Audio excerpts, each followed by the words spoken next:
नमस्कार। दिन भर की बड़ी खबरों में आपका स्वागत है। मैं हूं शिवानी। आज की खबरों में बात होगी जेडीयू को खाने की तैयारी में बीजेपी, छीना स्पीकर पद, बौखलाए नीतीश, शाह को दिखा दी पावर की, और राहुल ने दो राज्यों को किया एकजुट, ज्ञानेश के खिलाफ दिल्ली में उतरने का ऐलान की। वहीं एक पोस्ट से झारखंड की राजनीति में हलचल, बड़े तोड़फोड़ की तैयारी की। साथ ही शिंदे सेना को निगलते पकड़ी गई बीजेपी, शिंदे ने बनाई दूरी, खेल तय की। और खबर के अंत में बात होगी कंगना की मंडी सीट पर चुनाव को चुनौती, क्या दोबारा होंगे इलेक्शन की। इसी के साथ आज दिन भर की सभी बड़ी और प्रमुख खबरों को जानेंगे विस्तार से। उससे पहले एक नजर सुर्खियों पर। कंगना रनावत की मंडी सीट पर चुनाव को चुनौती, हाईकोर्ट आज इशू फ्रेम करेगा। आरओ पर नामांकन गलत तरीके से खारिज करने का आरोप, दोबारा वोटिंग की उठी मांग। एसआईआर के खिलाफ दिल्ली में रैली करेगी कांग्रेस, खड़गे बोले हम वोटर्स को हटाने की कोशिश का विरोध करेंगे। वोटर लिस्ट रिवीजन का तमिलनाडु में भी बायकॉट। जेडीयू, आरएलएम और हम चिराग के मंत्री तय, नीतीश के 14 मंत्री बनेंगे। बीजेपी अपने आधे मंत्रियों को बदल सकती है। एक एक्स पोस्ट से झारखंड की राजनीति में हलचल हुई तेज, बीजेपी प्रवक्ता अजय आलोक के पोस्ट से बढ़ी बेचैनी। जेएमएम बोली हेमंत जीवंत, होगा भाजपा का अंत। 25 नवंबर को राम मंदिर में मोदी करेंगे ध्वजारोहण, भागवत आएंगे अमिताभ बच्चन और सचिन समेत कई हस्तियों को दिया गया है न्योता, आम लोगों को एंट्री नहीं मिलेगी। अपने ही शपथ समारोह की तैयारियां देखने पहुंचे नीतीश, बीजेपी के प्रेम कुमार बिहार के स्पीकर बन सकते हैं, शाह पटना में नीतीश से मिलेंगे। महाराष्ट्र कैबिनेट बैठक में नहीं पहुंचे शिवसेना के मंत्री, सोर्स ने कहा शिंदे की पार्टी भाजपा से नाराज कार्यकर्ताओं को पाले में करने का आरोप। शपथ से पहले दिल्ली में सियासी हलचल तेज, एनडीए में बराबरी के फॉर्मूले पर तकरार। बिहार वाले इस फॉर्मूले को बंगाल में दोहराएगी बीजेपी, ताकतवर नेताओं पर बड़े दाव का है प्लान। राबड़ी आवास के बाहर नारेबाजी, संजय यादव हरियाणा जाओ, रोहिणी समर्थकों ने किया हंगामा, तेज प्रताप बोले बहन का अपमान बर्दाश्त नहीं करेंगे। कांग्रेस को सुनाते रहे पीएम मोदी, ऑडियंस में बैठे सुनते रहे शशि थरूर, बाद में जमकर की तारीफ। अजित पवार पर 500 करोड़ के अस्पताल घोटाले का आरोप, बावनकुले बोले लिखित शिकायत पर उठाया जाएगा कदम। सीएम ममता ने फिर पीएम मोदी को लिखी चिट्ठी, गोरखाओं के मुद्दे पर केंद्र की ओर से नियुक्त वार्ताकार पर उठाए सवाल। सीजीआई बोले न्याय की सक्रियता जरूरी, लेकिन यह आतंक न बने, नागरिकों की रक्षा करने कोर्ट को आगे आना पड़ता है, लेकिन इसकी भी सीमा है। हसीना को फांसी की सजा के खिलाफ आज बांग्लादेश बंद, बैन हो चुकी आवामी लीग ने किया ऐलान, चीफ एडवाइजर यूनुस का इस्तीफा मांगा। भटक गया था अंत की उम्र का कांग्रेस सांसद इमरान मसूद ने किया बचाव, सरकार पर भी साधा निशाना। पहले जेल में डाले फिर इन्वेस्टिगेशन हो, ये नहीं होना चाहिए। सुप्रीम कोर्ट के पूर्व जस्टिस लोकूर बोले हिंदू राष्ट्र तो हो नहीं सकता, पूरा संविधान बदलना पड़ेगा। ताइवान को लेकर चीन और जापान के बीच भारी तनाव, जापानी पीएम बोले हमला हुआ तो सेना भेजेंगे, चीनी राजदूत बोले दखल देने वालों की गर्दन काट देंगे। राजस्थान में खुलेआम बिक रहा दिल्ली कांड में इस्तेमाल विस्फोटक, प्याऊ और दुकानों पर किलो के भाव बेच रहे, इसमें महिलाएं भी शामिल।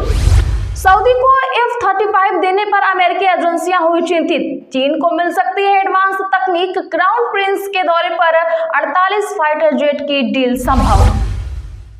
ट्रंप रूस से बिजनेस करने वाले देशों पर लगाएंगे प्रतिबंध, कहा इस पर कानून बन रहा, रूसी तेल खरीदने वालों पर 500% टैरिफ लग सकता है। चलिए जानते हैं अब बड़ी और प्रमुख खबरों को विस्तार से। उससे पहले वीडियो को लाइक करें, साथ ही खबरों को आखिर तक जरूर देखें। स्पीकर पद लेकर जेडीयू को निपटाने की तैयारी में थी बीजेपी, भाग गए नीतीश, कल शाह पटना पहुंचेंगे नीतीश को मनाने।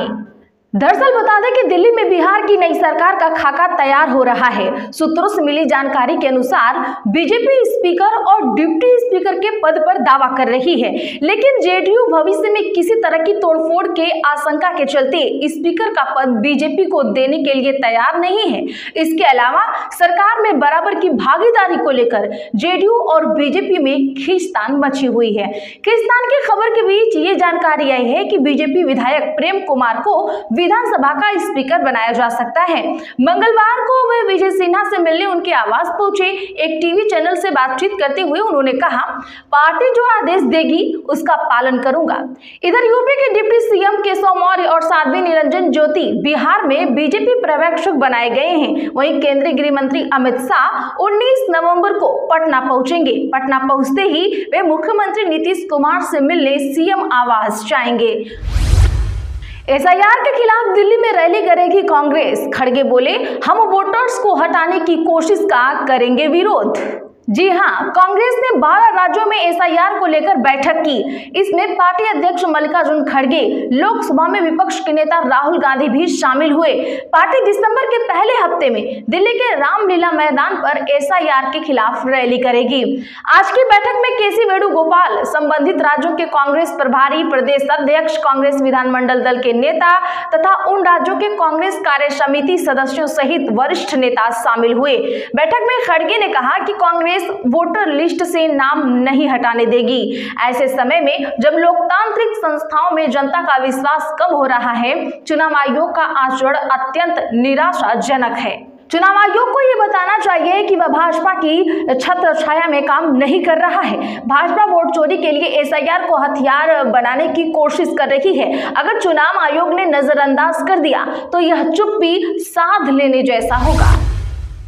महाराष्ट्र कैबिनेट बैठक में नहीं पहुंचे शिवसेना मंत्री। सोर्स ने कहा, शिंदे की पार्टी भाजपा से है नाराज।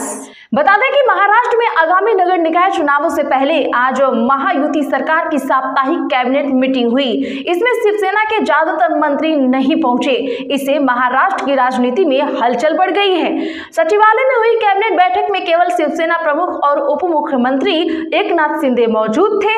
सोर्स ने बताया कि शिवसेना अपने सहयोगी भाजपा को यह संदेश देना चाहती है कि उसे भाजपा का शिवसेना के कार्यकर्ताओं और नेताओं को अपने पाले में लाना पसंद नहीं है। हाल ही में कल्याण डोंबिवली में शिवसेना के नेताओं ने भाजपा में जाने की घटनाओं को इसका मुख्य कारण बताया जा रहा है। हाल ही में कल्याण डोंबिवली में शिवसेना के नेताओं के भाजपा में जाने की घटनाओं को इसका मुख्य कारण बताया जा रहा है। हालांकि इसके बाद शिवसेना के मंत्री मुख्यमंत्री देवेंद्र फडणवीस से मिले और डोंबिवली को घटनाओं पर नाराजगी जताई। एक एक्स पोस्ट से झारखंड की राजनीति में हलचल तेज। जेएमएम बोली, हेमंत जीवंत होगा भाजपा का अंत। जी हां, भाजपा के राष्ट्रीय प्रवक्ता डॉक्टर अजय आलोक के आज किए गए एक छोटे से पोस्ट ने झारखंड की राजनीति में बड़ी हलचल पैदा कर दी है। उन्होंने लिखा, अब नया बम झारखंड में, हेमंत अब जीवंत होंगे। कुछ ही घंटों में यह वाक्य सोशल मीडिया पर बहस का केंद्र बन गया। यूजर्स लगातार इसका मतलब पूछते रहे, लेकिन आलोक ने कोई सार्वजनिक प्रतिक्रिया नहीं दी। हालांकि एक न्यूज चैनल से बातचीत में उन्होंने साफ साफ कहा कि यह संकेत है। बिहार चुनाव के बाद देश के कई क्षेत्रीय दल कांग्रेस से दूरी बनाएंगे। उनके मुताबिक बिहार, झारखंड, महाराष्ट्र और यूपी के क्षेत्रीय दल समझने लगे हैं कि कांग्रेस के साथ रहने से उनका वोट बैंक कमजोर होता है। इसी वजह से आगामी दिनों में सबसे बड़ा बदलाव झारखंड में देखने को मिलेगा। झामुमो कांग्रेस से अलग होने की ओर बढ़ेगा। अजय आलोक की टिप्पणी पर झामुमो ने भी उसी अंदाज में जवाब दिया। पार्टी के केंद्रीय महासचिव और प्रवक्ता सुप्रीमो भट्टाचार्य ने कहा कि हेमंत जीवंत, भाजपा का होगा अंत। राजनीतिक गलियारों में लंबे समय से चर्चा है कि झामुमो महागठबंधन से अलग होकर सरकार चलाने के विकल्प पर विचार कर रहा है। हालांकि तीनों दल इसे अफवाह बताते रहे हैं, लेकिन बिहार चुनाव में झामुमो को एक भी सीट न मिलने पर नाराजगी खुलकर सामने आ चुकी है। जेडीयू, आरएलएम, हम और चिराग के मंत्री तय। नीतीश के 14 मंत्री बनेंगे। बीजेपी अपने आधे मंत्रियों को बदल सकती है। जी हां, नीतीश कुमार 20 नवंबर को 10वीं बार मुख्यमंत्री पद की शपथ ले सकते हैं। गांधी मैदान में शपथ ग्रहण समारोह को भव्य बनाने की अंतिम दौर है। जेडीयू, एलजेपी, हम और आरएलएम ने अपने मंत्रियों के नामों को फाइनल कर लिया है। वहीं भाजपा के मंत्रियों के नाम पर दिल्ली में अभी मंथन चल रहा है। सूत्रों के मुताबिक भाजपा अपने आधा से ज्यादा मंत्रियों को ड्रॉप मतलब बदल सकती है, जबकि नीतीश कुमार अपने पुराने यानी बोल्ड गार्ड चेहरों पर ही भरोसा जता सकते हैं। सूत्रों की माने तो इस बार 32 और 34 मंत्रियों का मंत्रिमंडल हो सकता है। इसमें जेडीयू और बीजेपी के बराबर 14-15 मंत्री हो सकते हैं। इसके अलावा चिराग पासवान की पार्टी एलजेपी को 3 मंत्री पद, जीतन राम मांझी की हमको और उपेंद्र कुशवाहा की आरएलएम पार्टी को एक मंत्री पद मिल सकता है। विधानसभा के मौजूदा नंबर के हिसाब से बिहार में कुल 36 मंत्री बनाए जा सकते हैं। सांसद कंगना के चुनाव को हाईकोर्ट में चुनौती, याचिकाकर्ता और प्रतिवादी पक्ष ने अदालत को दिए इशू। जी हां, बता दें कि हिमाचल हाईकोर्ट में सांसद कंगना रनावत की सीट मंडी पर हुए चुनाव को चुनौती देने वाली याचिका पर सुनवाई हुई। अदालत में आज याचिकाकर्ताओं और प्रतिवादी पक्ष ने अपने अपने इशू अदालत को दिए। दरअसल किन्नौर निवासी लायक राम नेगी ने कंगना के चुनाव को हाईकोर्ट में चुनौती दे दी है। याचिकाकर्ता के एडवोकेट ने अदालत को बताया कि लायक राम नेगी का नामांकन गलत तरीके से रद्द किया गया। लायक राम का कहना है कि उन्होंने नामांकन के साथ सभी जरूरी दस्तावेज जमा किए, लेकिन रिटर्निंग ऑफिसर ने अगले ही दिन दिए गए नो ड्यू सर्टिफिकेट स्वीकार नहीं किए और इसे बड़ी त्रुटि बताते हुए उनका नामांकन खारिज कर दिया। बिहार वाले इस फॉर्मूले को बंगाल में दोहराएगी बीजेपी, ताकतवर नेताओं पर बड़े दांव का है प्लान। दरअसल बिहार विधानसभा में बड़ी सफलता दर्ज करने वाली भारतीय जनता पार्टी की नजरें अब पश्चिम बंगाल पर हैं। तृणमूल कांग्रेस के शासन वाले राज्य में मार्च या अप्रैल 2026 को चुनाव होने वाले हैं। खबर है कि इसके लिए भाजपा ने अलग अलग रणनीतियां बनाना शुरू कर दिया है, जिनकी अगुवाई पार्टी के शीर्ष और सबसे ताकतवर नेता करने जा रहे हैं। हालांकि किसी योजना को लेकर पार्टी ने आधिकारिक तौर पर अभी कुछ कहा नहीं है। मीडिया रिपोर्ट्स के अनुसार शुरुआत में भाजपा अपने सबसे ताकतवर नेताओं को पश्चिम बंगाल में प्रचार अभियान में उतारने जा रही है। हालांकि ये नेता कौन होंगे अब तक साफ नहीं है। तो आज के लिए बस इतना ही। ऐसी खबरों के लिए चैनल सब्सक्राइब करें और बगल में घंटी के निशान को जरूर दबा लें। वीडियो को ज्यादा से ज्यादा लोगों में शेयर करें।